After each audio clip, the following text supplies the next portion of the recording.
Another edition of Expanding Mind. I'm your host, Erik Davis, continuing our conversations about the cultures of consciousness. This year has really been an eventful one for those of us who have been inside the psychedelic scene for a long time. The rate of change of the public discussion about psychedelics, of the shifts in psychedelic therapy, in the increasing openness of the powers that be to consider psychedelics as a source not only of medical or psychological healing, but also even possibly as amplifications of normal human faculties, is all pretty remarkable. But if there was one particular event that I would say that me and my cronies and pals over the years have been looking forward to this year, it was the publication of Michael Pollan's book, How to Change Your Mind, What the New Science of Psychedelics Teaches Us About Consciousness, Dying, Addiction, Depression, and Transcendence. Of course, many of us were already big fans of Michael's work. I mean, I still think that Botany of Desires is one of the best books about botany, about our relationship with plants, and the way in which Michael then moved into this position of understanding, writing about, and standing up for our relationship to foods and really getting down to the nitty-gritty was really remarkable. And then also just watching his success, the fact that many people responded to the way that he wrote about these things, that they trusted him to address issues of great intimacy. If food is a very intimate thing, there's a lot of culture there. There's a lot of philosophy there, even, and so it wasn't just that Michael was a kind of political thinker who was going to give you some new ideas about psychedelics. He was somebody who was going to possibly open the door for a lot of people who might otherwise be a little bit nervous or very nervous about even thinking about psychedelics in a positive light. It was easy to imagine them following into Michael's viewpoint in How to Change Your Mind. So there was a lot of discussion among people I know, inside the scene, inside the various organizations that promote psychedelics, and people who have been in the underground for a long time, about what was going to happen. Was this going to be a watershed? Was it going to shift the already changing conversation even more drastically? And I think it has. And so when How to Change Your Mind first came out, I kind of wanted to talk to Michael right away. And then I realized that it was actually more fun to let him go through the exhausting, month and a half of publicity that he's been doing since the book came out in May, and then check in and see where we were at, because I could tell we can find out, but it was very interesting watching him become probably a spokesperson in a way that he might not have anticipated, and so it offers a great opportunity to reflect on the ways in which psychedelic discourse is changing and how rapidly it's changing in the contemporary world. So, Michael, thanks so much for making time for me. I'm sure you're a little tuckered out on talking about the book, but way to go. No, I'm game. I've had a couple days off. Oh, that's Thank good. you, Erik. It's good to be here, and it's good to be talking to your listeners. Yeah, well, I mean, I was actually kind of curious. I mean, how much of the publicity that you've done, the talk shows, the lectures, the interviews, the podcast, the radio, how much of it would you say was coming from, let's call it in a very loose sense, the underground rather than the mainstream? Relatively little. I mean, I did a couple events that were specifically organized by people in the psychedelic community. I did one in San Francisco on the 6th of June, I guess it was, that Psychedelic Seminars organized in San Francisco. And then I did an event in London for the psychedelic community there. At all the events, there were people who were, connected to the psychedelic community, I'm sure, but there were lots of people who weren't. And that was the interesting thing for me is that, as you said, I mean, it wasn't at all clear whether the culture was ready to have a matter of fact conversation about psychedelics, and treat them as a tool, good for certain things, not good for other things. There's been such a stigma in the mainstream about psychedelics, where, the 60s is still alive in that world, or has been. So it was really surprising to me, and I think to my publisher too, how open people were to take another look. And so most of my events were mainstream events. Yeah, I've done some podcasts and a couple public events for the community, but I mean, this book has one foot in that world and one foot in the other world, right? I mean, that's an important fact about it, that I think how this book is distinguished to some extent is that it's not written for people in the community necessarily. It's really, I was new to this world in many ways, and I was so I brought the perspective of the newbie, which I think created a way in for people who were perhaps curious but not convinced, and not ready to jump. Yeah, absolutely. I mean, that was sort of, I think even before I got your book and was talking to people about it, a lot of us were like, okay, what's it going to be like? And we're like, this really isn't for us. So it's kind of like it was more about reading how what are the elements that you would bring forward that would help raise these issues in a larger zone. And I was not surprised that people took up the conversation. Although I still think it's really worth asking why. I want to come back and talk about the psychedelic community a little bit later, but to stay with the mainstream response, which I would say has been very positive. At a point where politics in America are so divisive, and where, all manner of conservatism that many of us on the progressive side of things thought we were over, essentially, has resurged with, alacrity and great power, including a sort of, very conservative interpretation of Christianity, a pushback against gay rights, et cetera, that at this point of kind of intensified positioning, it's interesting that the sort of the legacy of the 60s, meaning not just the hippies on the one hand, but also the silent majority on the other, the conservative rejection of psychedelics, of hedonism, of liberalism, of all that psychedelics stood for in the counterculture. It's interesting that that's not happening, it seems. And I agree. Yeah, there's not I expected pushback of various kinds, and so far it's been absent. But if you're asking, like, why do I think now and why this is happening, I think it has to do with the fact that the mental health system is broken, and that these drugs offer potential for healing. And there is a great deal of suffering out there. And that suffering is reflected in everything from many people's votes for Donald Trump, to soothe themselves with that, to the fact that rates of depression are up, rates of suicide are up, rates of addiction are up. And there, we don't have a lot of tools.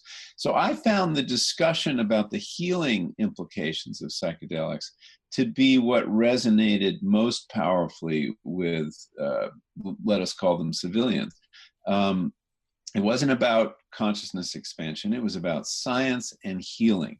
And the other stuff was very interesting as a result. But what I think allowed people to open this door and take a look is really a sense of desperation about what is available to help people who are struggling with depression and with addiction and with obsession. And I mean, addictive behavior is really rampant, whether you're talking about substance abuse or other things. I mean, iPhones, Yeah. uh, social No, networks. well, I'm curious since I mean I was at the San Francisco event and you spoke about this and that also really struck home for me is just not so much the particular claims about healing within the therapeutic research, which is another kind of topic, but more just a general ambient sense among wide swaths of the population, across wide swaths of the population, politically left and right, that something is really broken or there's a kind of pathological return that nobody really knows how to deal with. And I'm curious whether you feel like we are really standing up to that reality as much as we could be, because my impression is that partly because the drug industry, which hasn't come up with anything interesting for decades, but is still holding on to its kind of story about drugs and psychological health, that somehow with that force and with the psychiatric profession sort of like jogging in place or treading water, that Mhm. that has prevented a larger conversation about the degree of the mental health crisis in not just in the United States, but in the West. But it seems like that isn't really quite being acknowledged, and maybe part of the enthusiasm for psychedelics and the openness to your message isn't just that people think, okay, this might help, although that's clearly something that's happening, but also just like, okay, finally, we can talk about the possibilities of mental health in a new way, in a way that's different than this kind of, that we're kind of constrained in other ways from really addressing the problem. Yeah, no, I think that that's true. I think that there is generally a recognition that we're stuck. We're stuck personally, we're stuck politically, and we're stuck in terms of how we think about mental health. People who are not pathological have a sense that they're locked into habits of thought, um, habits of behavior. And it's the promise of psychedelics to break habit, I think, that is what appeals to everyone, whether you're into this because you have a loved one who's dying or has depression or struggles in some way, or you're just kind of a person moving through this society at this particular moment where forward movement seems very hard to find. So I think there's something in the zeitgeist that just once again is coinciding with these powerful molecules, and that's interesting. Did I know that was going to happen? No. I mean, one of the things we journalists get paid for is having a little bit of sense of what's around the next corner.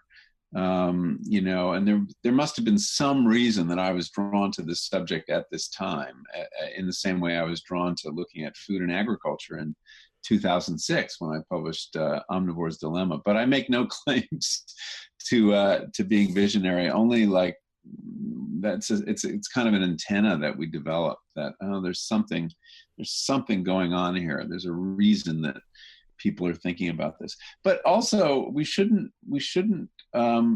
underestimate the power of a couple of these scientific findings and papers that are really arresting. I mean, that's what got me interested, right? Was reading about these papers coming out of Johns Hopkins and NYU, and so. I've been privy to some focus groups looking at the public's attitude towards psychedelics, and there's still a lot of resistance out there. And it's important to understand that my audience is not the general audience. I mean, there's self-selection going on, the people who are paying attention to this. First, there are people who read books. And as you know, that's a tiny, tiny fraction of the culture. And although, I did do a fair amount of radio and television, it's still kind of a pretty progressive tranche of the culture. And for other people, I think, there is a trickle down effect. And eventually I'll probably do a documentary based on the book, as I've done with past books. There's the expanding circles of influence, and books are in some ways, they do have a very important role because they influence other media. and they still have a special authority in our culture, even though the numbers are shockingly small. But what we're talking about though is an openness and a curiosity in a particular slice of the culture. So we should keep that in mind. Yeah, absolutely. Well, along those lines, I'm curious whether you had any interviews with what we could generally class as conservative media, because there has been some interest, positive interest from the right in psychedelic therapy. The otherwise evil Mercers have given MAPS a good chunk of change, and Breitbart News has had positive coverage of some of their trials, and I think it's a lot of it has to do with PTSD and with soldiers, of course. Yes, and police officers, yes. Yeah, but I'm curious whether you saw some of that, either individuals or some of the places that were interested in your work, whether you had any sense that there was an aspect of more conservative media tuning into the message of how to change your mind. Yeah, well, I don't know where you put people like Joe Rogan on the political spectrum. Good question. Yeah, good question. I mean, it's a little mixed up, right? But sometimes he's put down as part of the intellectual dark web, although I still have a pretty vague sense of what that is. So there is interest. I don't think it's.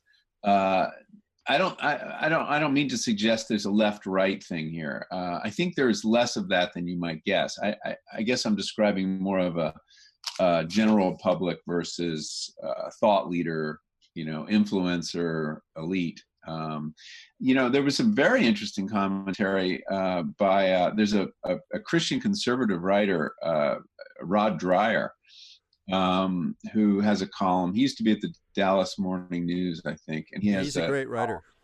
Yeah, he's a really interesting, smart guy who we've crossed paths before, because he's also very interested in agriculture and animal welfare.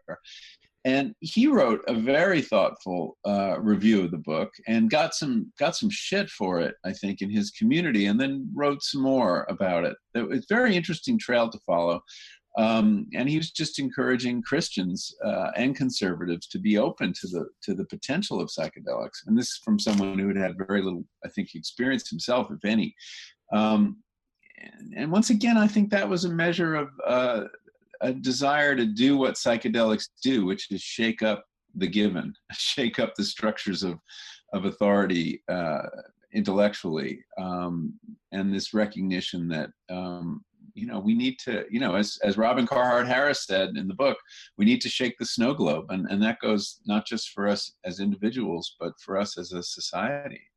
Yeah, absolutely. It's interesting whether you can to stay a little bit more on the left right, just for whatever reason. I'm thinking that you could make a kind of generalization, a false generalization in some ways, but in other ways probably true, that one feature of the progressive versus conservative tension is that by nature or temperament, progressives tend to be more interested in having an open mind, encountering difference, being challenged by things that force you to learn about how other things are. There's sort of sense of openness. I mean, and this is a bit of a cartoon, but I think it's worth looking at. Whereas at least some parts of conservatism, particularly social conservatism, obviously what Republican globalist corporate guys are doing is something entirely different. But on the social conservative side, there's an emphasis on tradition, on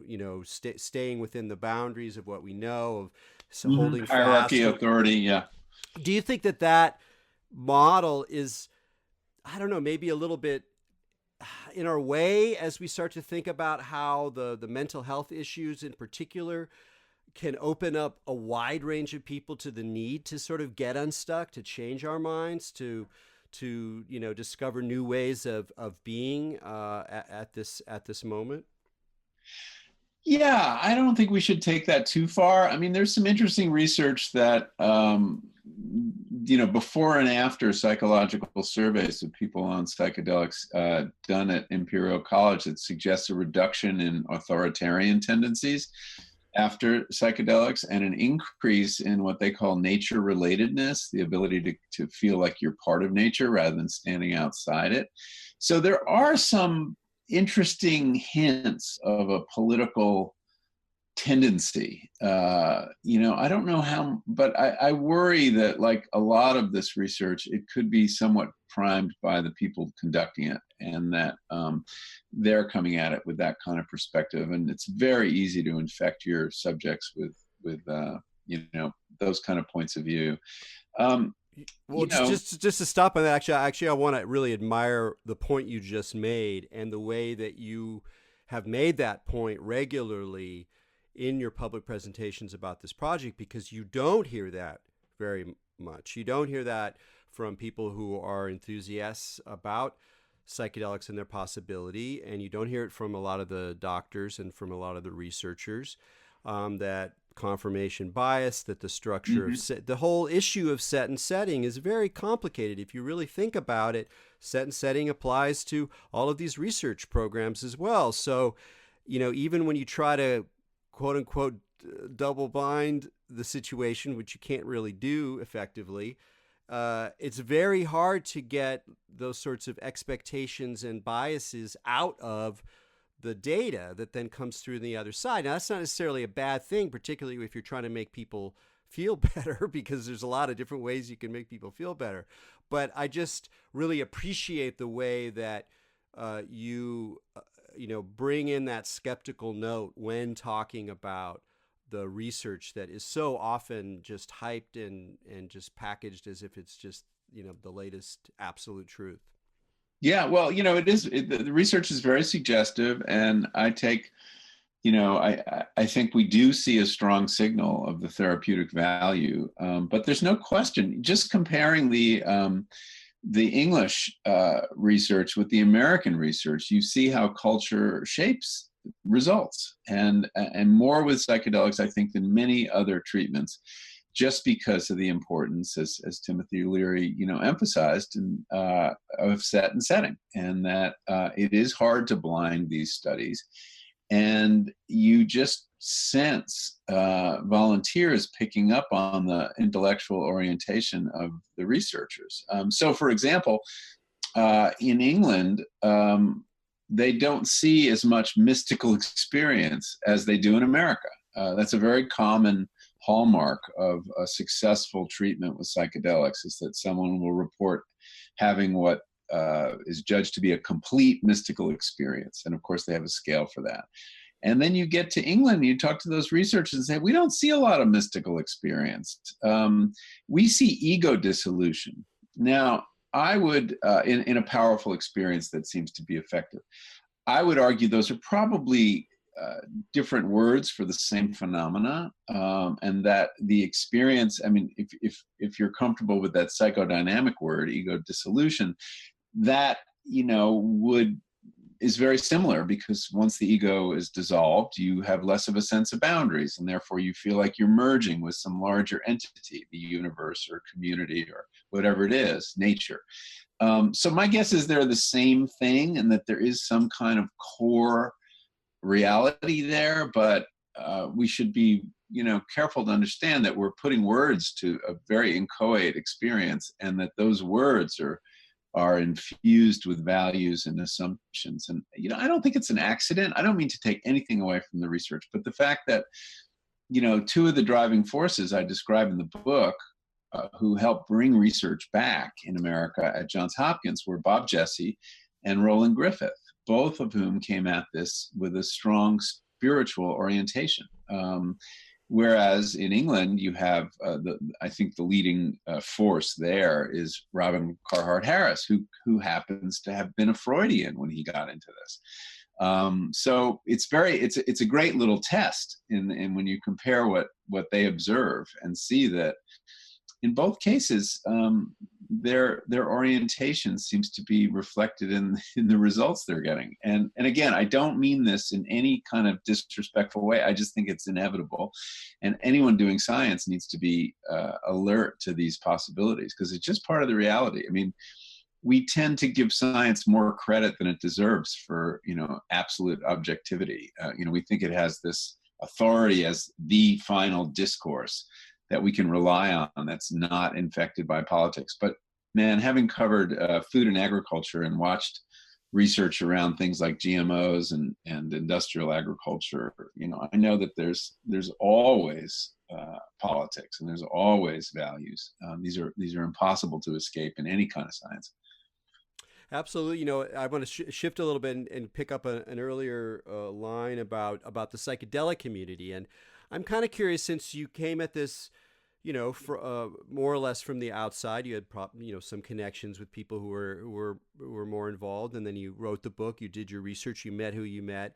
And then you've been out, kind of being an unintended spokesperson in some sense. I mean, it's a role you've been sort of thrust in before through your work with food and agriculture. But here it's sort of a kind of psychedelic role, and it's an interesting one because on the research side, even including advocacy organizations like MAPS, is that there's a limit on how much they can be like an individual spokesperson. I mean, even Rick Doblin, who's a very charismatic, very influential character, he's not quite a central spokesperson in the way that the media universe often wants. And on the other side of the fence, you have the underground. We have all these kind of crazy people, and we've already had our Timothy Learys and our Terrence McKenna's, and it's not the time for that right now. Those guys, that what a friend of mine called the man with the purple sparkly suit.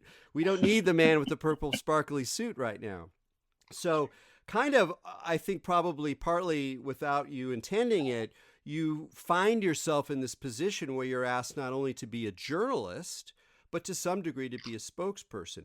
And I'm curious how you saw, what your impressions of the psychedelic community, the people who were signed up, the ayahuasqueros, the toad shamans, the underground therapists. I mean, it's really more than one community, but let's just call it the psychedelic community. I'm curious how you sort of felt yourself relating with that world as you served in this kind of spokesperson a function in the mainstream. Yeah, well, I'm very uncomfortable with the role of spokesperson. I really speak for myself. I'm a writer, and I speak from my experience and my point of view. And in food issues, I did over time evolve from being simply a storyteller to an advocate. But I was much further along in my learning process when I did that.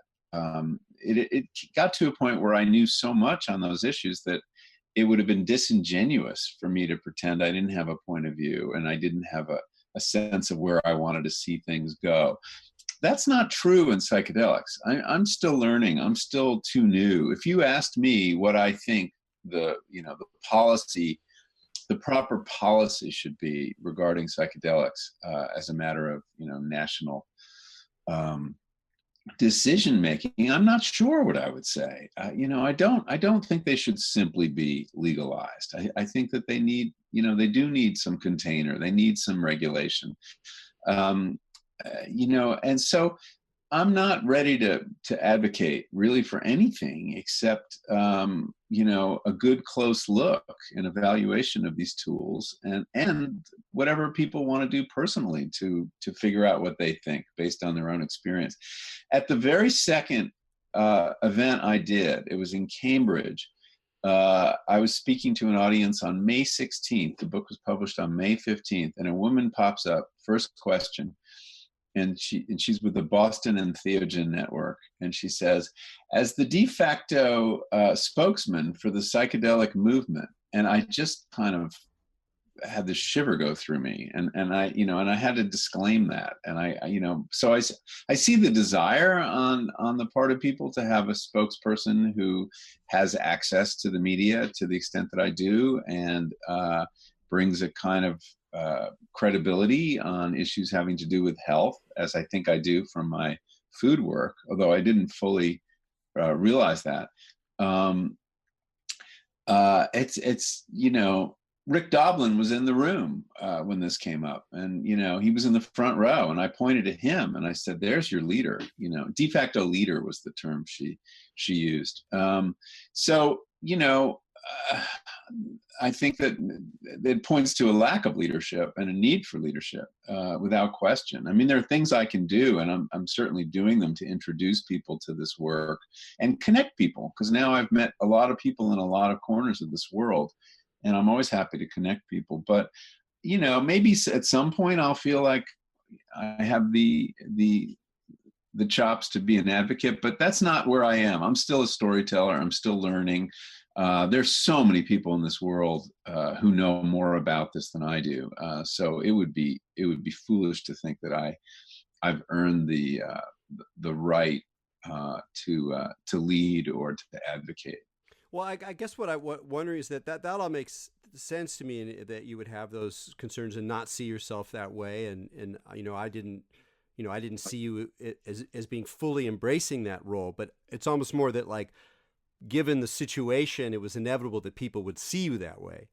Yeah, that may be. And frankly, one of the things I was really naive about was that the authority that I've built up, that capital accumulated over the course of 7 previous books, would carry over. When I sit down to write, I don't say, okay, now I'm this person. I write as this person with this authority. Now I'm going to bring that over to this subject, and it's going to translate. I assume that every bit of authority I have to create in every article, in every book, from the ground up. Apparently, I don't. But I still want to approach things that way, because I think that's a shortcut. And yeah, there are people out there, Andrew Weil, who I have enormous respect for.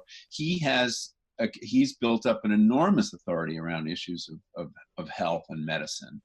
And that's kind of at the beginning of every book. You start with that. That's why his picture's on the cover. You're buying it because he is pronouncing on this subject and you believe him. I don't approach my journalism that way. I still feel that it's a bottom-up process of construction every time. And it certainly was with this. I mean, this book, all my books could have the subtitle that my first book did, which is the word education. That book, the subtitle was A Gardener's Education. All my books are the narratives of my education. And I start out as kind of an idiot and gradually progress to a state of more knowledge, although there's plenty of uncertainty still at the end of this book. God knows on what I've observed in my own psychedelic experience means for my metaphysics. So I want to protect the space to keep learning, experimenting, and being provisional. As soon as I start writing as an expert, believe me, my writing falls apart. It's boring, and indeed that's one of the reasons I wanted to switch subjects. I really prefer writing earlier in the learning curve. It's much more exciting to me to learn side by side with my reader rather than have this complete education and then start lecturing them. I think if there's any kind of, if I've learned anything as a writer, it's like, that's not the way to do it. Yeah. Yeah, it's funny about that authority, because it really did work. I mean, I'm not alone in being someone who went, all right, Michael Pollan's book's finally out. Now I have something to give my mom, and I gave, that was a very common thing. Yeah. Many psychonauts bought copies and gave them to their parents, and I'm happy to provide. So I did it. I went through it. I gave it to my mom, and which she had 2 responses. One was about me, which I was sort of surprised by, because I'm pretty open. I've been writing about this stuff for decades, and I don't tend to write personal experiences directly. I don't tend to I'm leery about speaking from the first person, so I have mostly had the kind of journalistic, cultural, critical perspective. But I mean, I've been in the trenches for quite a long time now. And so one of her responses was like, so have you done any of these psychedelics? Which I thought was really sweet. And then I wrote back and I said, well, what do you think, Mom? What do you guess? So we'll have that conversation later. But the other thing she said, what she liked in your book was her favorite sections was the profile of Paul Stamets, which I like to talk about in a moment. But right now was the travelogue, where you talk about your personal experiences. She thought that was really good. And I also thought you you're a great writer, but you outdid yourself on these. These were really excellent trip reports, and I've read a lot of trip reports. So a couple of questions about that. One, did you ever even consider doing this book without having trip reports in it, your own trip reports? Well, this book begins with an article I did for the New Yorker in 2015 called The Trip Treatment. And that was a very straight ahead piece of science journalism with no first person to speak of. And I was describing the trials at NYU and Hopkins giving psilocybin to people with cancer diagnoses, many of them terminal. So there was a way to write about it that way. But as soon as I started doing the book, it became clear to me that I needed to have this experience myself for a couple reasons. One was I didn't think I could do justice to it, just merely describing other people's experiences. Another reason is this is what my readers have come to expect from me. I do immersion journalism. I find a way to put my first person, use it in my books. I mean, when I wrote about the cattle industry for Omnivore's Dilemma, I bought a cow. And when I wrote about architecture in A Place of My Own, I built a house. And I just find that's where I like to stand as a writer, not necessarily for the whole story, but it gives me a perspective, a kind of authority within the text that I've done this, that I'm describing. And also, I had become so intensely curious about the experiences people were describing to me, and honestly jealous of their experiences. These big spiritual transformations that people were having and telling to me. I was like, I had to see what this was about. So no, as soon as I knew I was doing a whole book on the topic, it was pretty clear that it would have some personal dimension. I didn't know how central that would be to the book. And of course, there are whole chapters that don't have a strong first person at all. But I've always found the first person a really good tool. I don't actually use it to talk about myself. I use it as a lens to help people see a story from that unique perspective. Because, doing a big psychedelic experience for the first time, you never get that first time again, obviously, right? And there's a quality of wonder and a depth of noticing that you'll never have again. And so that even though there are people with far more experience than me and people with far less experience than me, there is a sweet spot, and that is the spot of maximum wonder that you have with first sight. And so I thought that was something to take advantage of. The fact that I hadn't had, big psychedelic experiences before, I realized was a real strength. My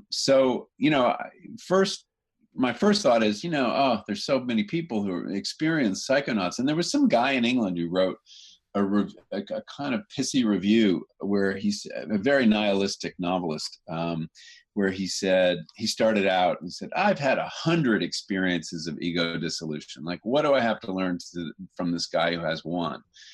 Well, he kind of missed the point. I'll bet he can't describe those experiences in quite the same way after 100 times around the block. So anyway, and this is a perspective, this is a literary question we're talking about now, that I acquired from a book I read when I was a teenager called Paper Lion by George Plimpton, who was editor of the Paris Review and a really good sports writer. And he set out to reinvent sports writing, which he realized suffered from an excess of been there, done that, sideline cynicism. And that, that cigar chomping, seen it all perspective that most sports writers have. And he got on the field and he convinced the Detroit Lions to let him play quarterback in a scrimmage. At great risk to himself, he did this. But it gave him a perspective that no football player on the field had and no fan had either. And that's always been in the back of my mind, I realize, as a writer. Like, how can I put myself in that position? Because I think it has a lot to offer the reader. Yeah, absolutely. And it's a very interesting feature of psychedelics. Like, you can't really think adequately about how they work, what they can do for us or can do to us, without thinking about trip reports, because they're absolutely integral to the whole process, even though they always rest on this kind of mystery because it's one person's experience. It's not going to be your own experience. It's not like you're going to the same world that I'm going to go to or the guy down the block is going to Yeah, go to. right. There's something unique about them, like like dreams, and yet they're not boring in the way that a lot of dream narratives are boring, in the sense that they're pointing towards something that still it may be of some use to you, because there's a way in which our expectations, shape our experiences. Our set and setting is unavoidable in a way, and that set partly comes from our consumption of other people's experiences. So there's an interesting feedback loop that goes on with the language around these, notoriously ineffable experiences, and yet we approach them with these sort of layers of language, of hints, of protocols, of other people's experiences. So it's a very interesting kind of literary form, as well as being a way to practice kind of immersive journalism. I'm curious if of all the ones, since I think there's like maybe 4 experiences you write about, 3 or 4 experiences.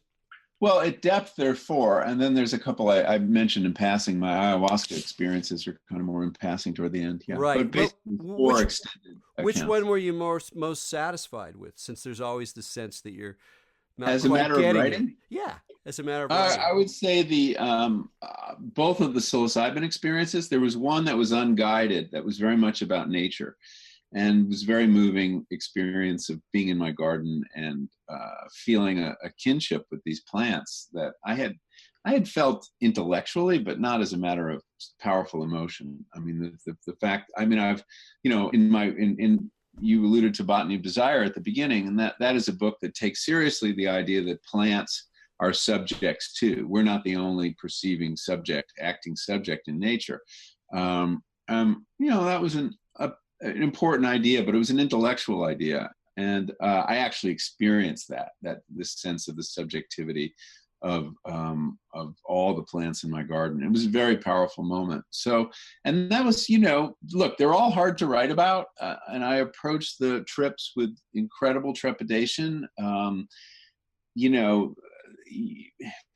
Trip reports can be really boring. They're hard to do well, and you're right. You have a lot of voices in your head. I think Aldous Huxley is a very powerful voice. I think everyone who's written about their trips post Aldous Huxley has been influenced by his take, and this is inescapable. This is kind of why Albert Hoffman's trip is so interesting, because it was pretty innocent of expectation.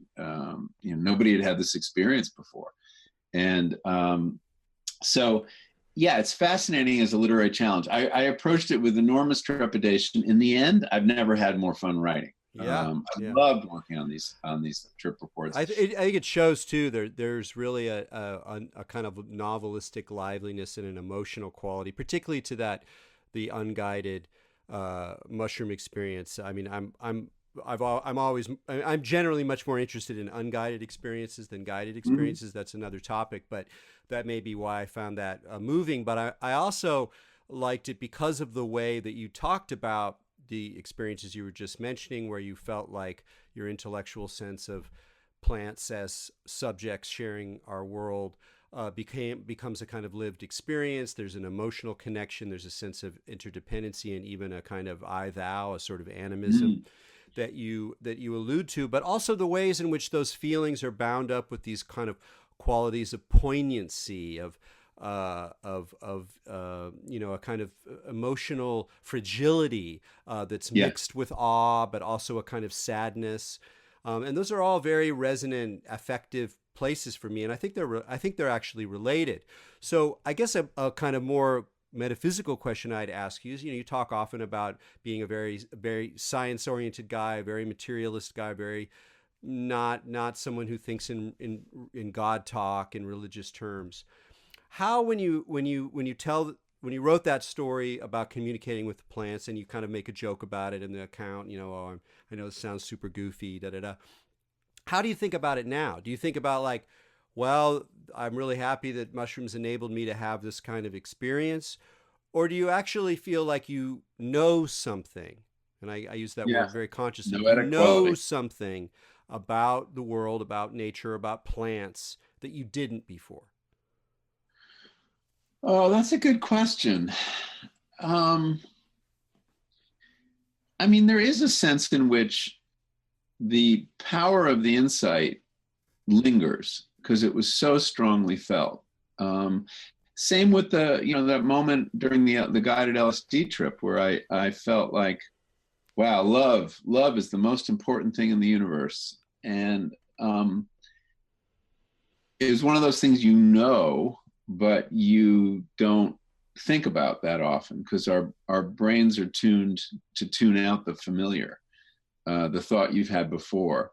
But suddenly the familiar becomes so resonant, so powerful.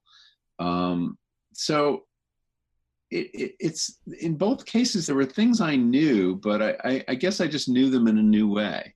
And that new way, I don't have the emotional force that I was experiencing when I go through my garden today, but there's some residue of that without question. I do think I learned true things during the experience, but but it fades too, without question. And so but in those cases, they were kind of reifications of beliefs that I had before.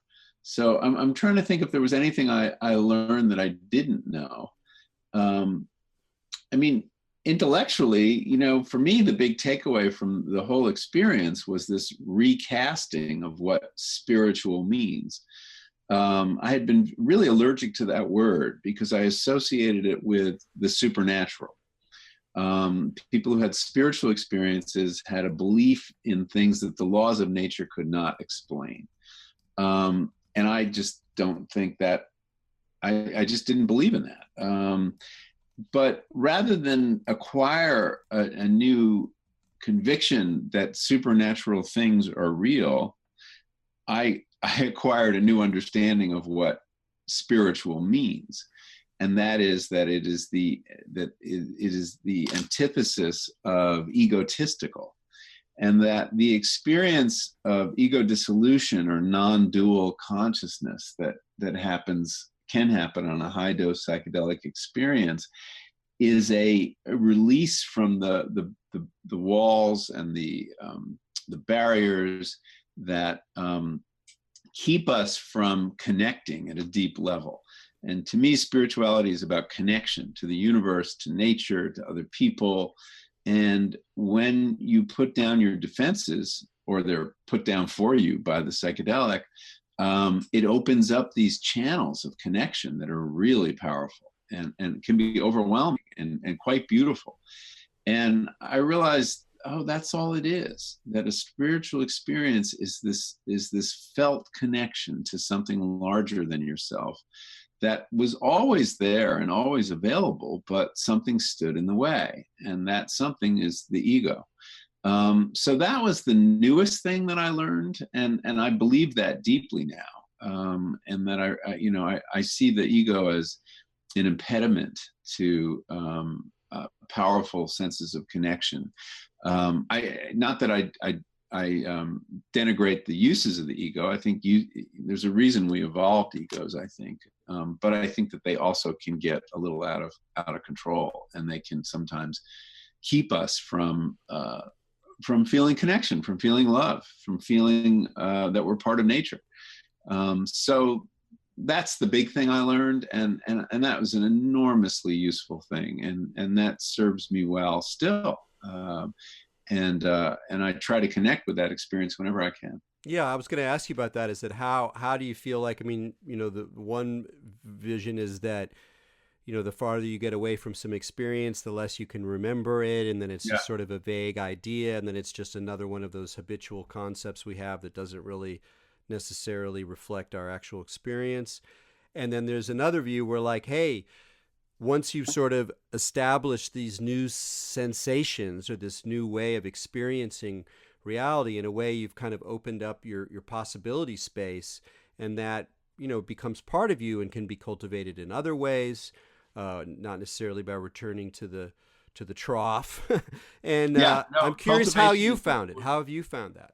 well, for me, it's been meditation. After I had that big experience, my guide, who's a very wise woman, I said to her, but so what? What was the value of that? My ego is back, back in uniform, back on patrol. And she said, well, you had a taste of another way of meeting life's challenges, and less defensive and more open, and you can cultivate that. And not by regular use of psychedelics necessarily, but by I asked her how, and she said, well, by meditation.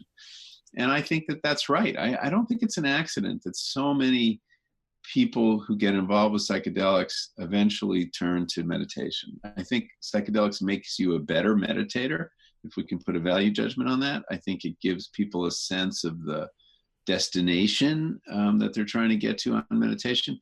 And it also, when it really works, can reduce the voice of ego consciousness, and that there are fascinating overlaps between psychedelics and meditation.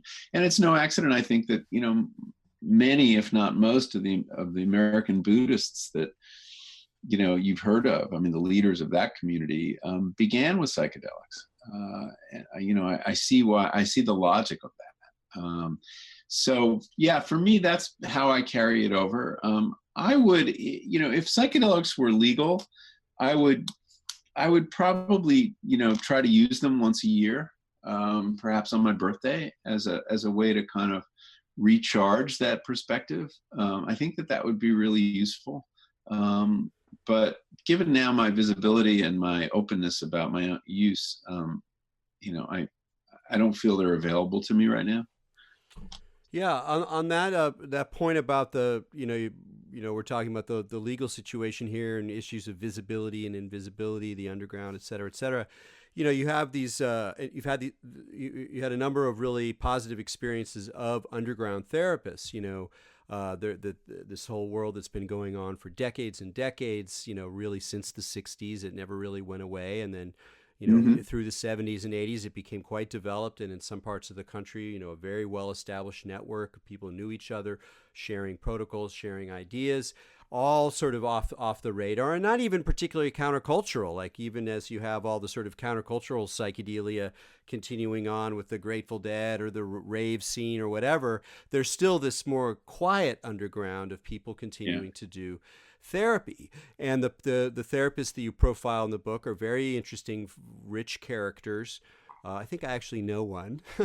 And what interests me is how you feel about that world now that things are transitioning. I mean, a lot of these therapists are in a weird kind of bind. They have a great deal of expertise, a great deal of experience, and then there's this sort of opening, this possibility of having legal therapy just around the corner. Maybe phase 3 trials, maybe we can do with MDMA. And of course, people are already using ketamine in varying degrees of therapeutic sort of construct around it. Some people are just dosing people with ketamine, but other people are kind of using some of these tools of constructing and reflecting and integrating experience. I'm curious how you... is this a resource that we risk losing? Was your sense from talking with a lot of underground therapists that they were excited about what was changing? Was there some concern that the new regime would put their own work in question? Yeah. Well, it's an interesting question. I thought that there was, now that we have this generation of above ground guides who are being trained at places like California Institute of Integral Studies, it seemed to me a little unfair that there is all this reservoir of wisdom. People have been at it for decades and really know the territory, that they don't have a place in this new legal world. And but talking to them, I find, at least the ones I talk to, I can't speak for all of them, they're okay with that.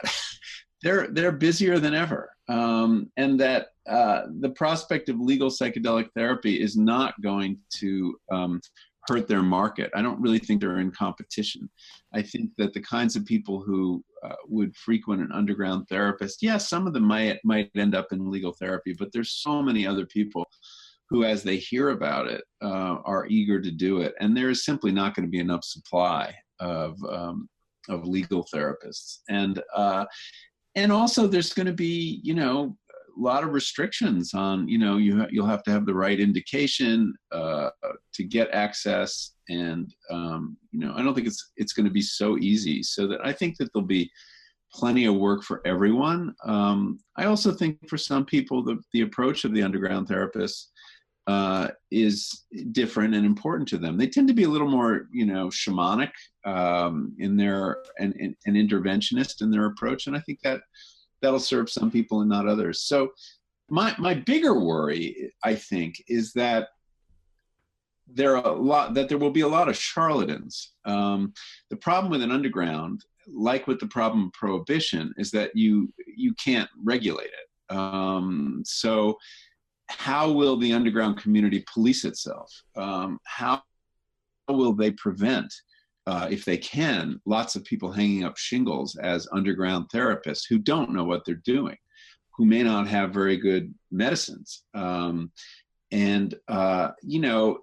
In the underground, there's usually only one therapist. So you don't have that protection against things like sexual abuse that you have in the overground or the above ground, where you have, usually a man and a woman present all the time.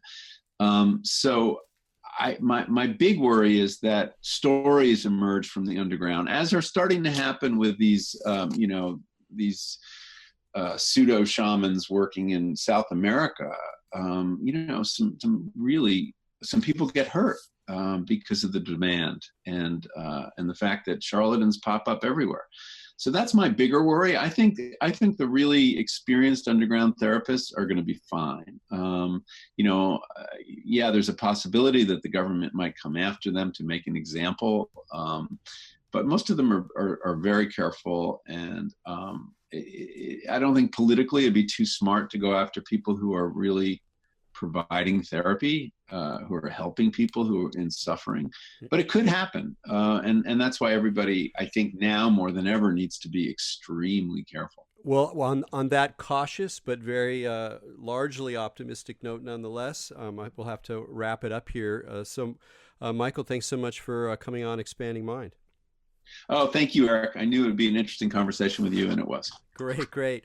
All right, folks, Michael Pollan, How to Change Your Mind. It's a great book, and it's a great book for your mom. Until next week, keep your minds open.